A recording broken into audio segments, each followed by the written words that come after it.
Good afternoon again everyone and welcome to my channel, and it's me again, ang inyong chismosong Kaalda Vlogger.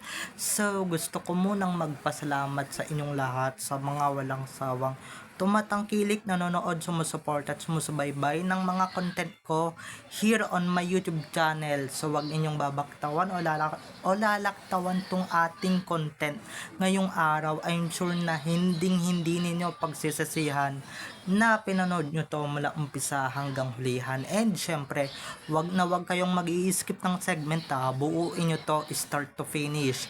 And syempre, wag ninyong kakalimutan na i-share to, okay? Para mas lalong dumami yung views. Kaya ito na, dumako na tayo sa ating main topic for today's video. Still, kahit na hindi pa siya gaano ka-busy sa kanyang personal dream na pagiging piloto, mapapanood pa rin siya sa GMA7. Patuloy pa natin siyang mapapanood sa Stars on the Floor. So, eto na guys, watch this. Mamaya ipapaliwanag ko sa inyo ng buong buo. So, eto na guys, watch this. At kung nakita nyo na ngayong recap, so once again si TTO sa mga admins. So, dumako na tayo sa ating main topic for today's video. Gaya ng sinabi ko kanina, still kahit na hindi pa siya gaano ka-busy, hindi pa gaano, kahit na nag-aaral pa rin siya maging piloto or paano excuse me po, paano maging paano galawan ng mga piloto, still mapapanood pa rin natin si Alden Richards sa GMA7. Still kapuso pa rin siya, and syempre may mga show siyang gagawin na kabilang na nga dyan sa mga mapapanood natin ang airing na ngayon na Stars on the Floor, kung saan siya mismo ang main host. Magbabalik na rin siya sa paggawa ng teleserye. Magbabalik na rin siya sa paggagawa ng movies na siya mismo yung bida, guys. Abangan nyo yan dito sa social media ko. I-announce ko dito kung ano ba talaga yung teleserye niya at kung ano ba yung movies niya at kung sino yung makakasama niya. Okay? Ginagawa niya yan, guys. Ginagawa din yan ng network niya. Nilulubos na lang ang onting panahon na makakasama nila si Alden, kasi nga 'di ba, alam naman natin yung mga piloto, yung mga pilot, yung mga kung gaano sila ka-hectic, lalong-lalo na Stars on the Floor, dahil nga malapit nang matapos ang SOTF. Onti na lang, no, nasa ano na tayo, pero guys, still pa rin talaga mapapanood pa rin natin si Alden just a couple of months, couple of weeks na nandito pa siya sa Kapuso Network, no?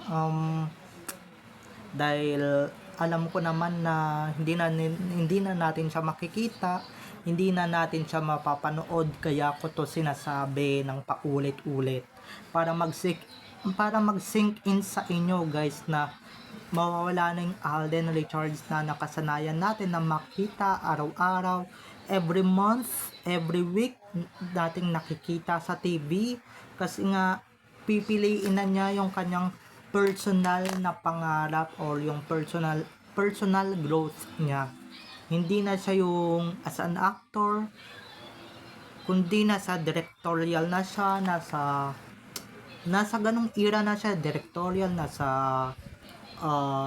ano bang tawag dito, nasa pilot era na siya nasa piloto era na siya wala na siya yung Alden Richards na tinitilian ng mga babae, tinitilian ng mga Becky, di ba, yung mga parang model niya na naka-topless, wala nang mga ganon. Si Alden magbabago na kasi ano na siya pa-mature na siya 'di ba, kumbaga uunahin niya na muna yung sarili niya, 'di ba? Natupad niya na nga kasi yung pangarap para sa kanya ng Mami Rio niya na mag-artista. Ito pangarap sa kanya to ng daddy niya.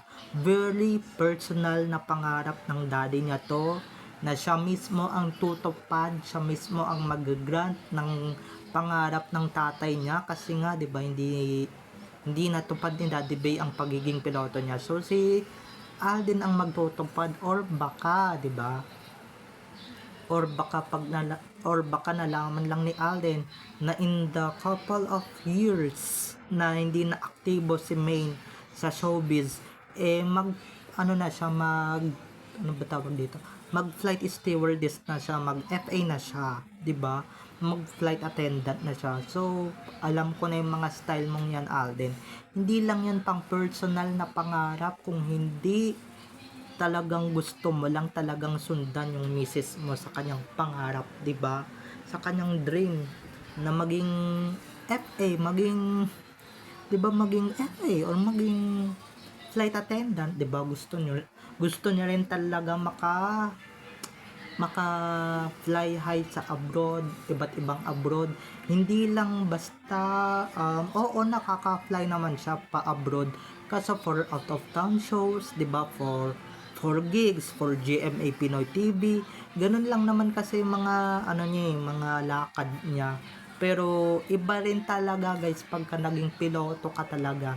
Araw-araw or every may flight ka talaga, talagang, 'di ba, dun sa God Gave Me You, guys, chika ko lang ng konti, doon sa God Gave Me You na teleserye nila ni Maine Mendoza, or sa Lenten special nila ni Maine, Lenten special nila ni Maine, talagang siya piloto, tas si Maine, 'di ba, si Maine flight attendant or flight stewardess, 'di ba?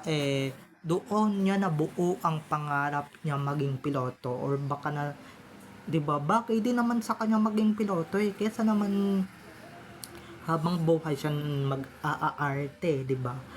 At saka tama na yun, naka-earn na siya ng award.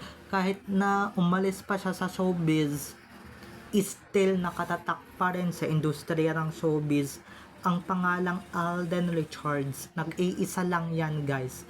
Isa lang yan, walang makakapantay, walang makakapares, walang makakatalbog sa pangalang Alden Richards. Kahit ilang lalaki pa ang sumulpot, ilang lalaki pa ang sumikat, 'di ba? Ilang lalaki pa ang ibalandra ng magkabilaang network, GMA at ABS-CBN.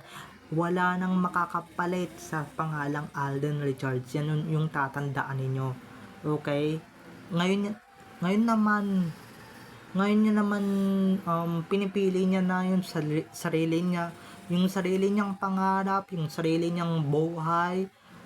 At saka, guys, kung akala ninyo malalaos, maghihirap si Alden pagka umalis sa showbiz, diyan kayo nagkakamali, guys.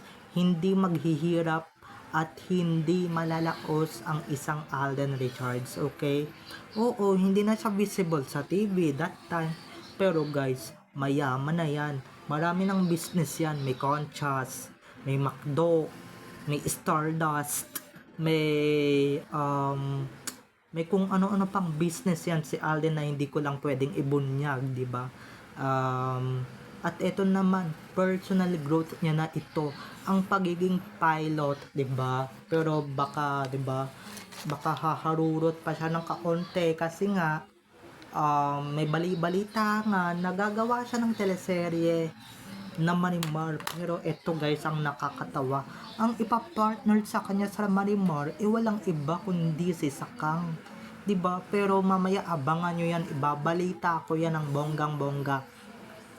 Basta abangan nyo yan ng todo-todo dito sa YouTube channel ko.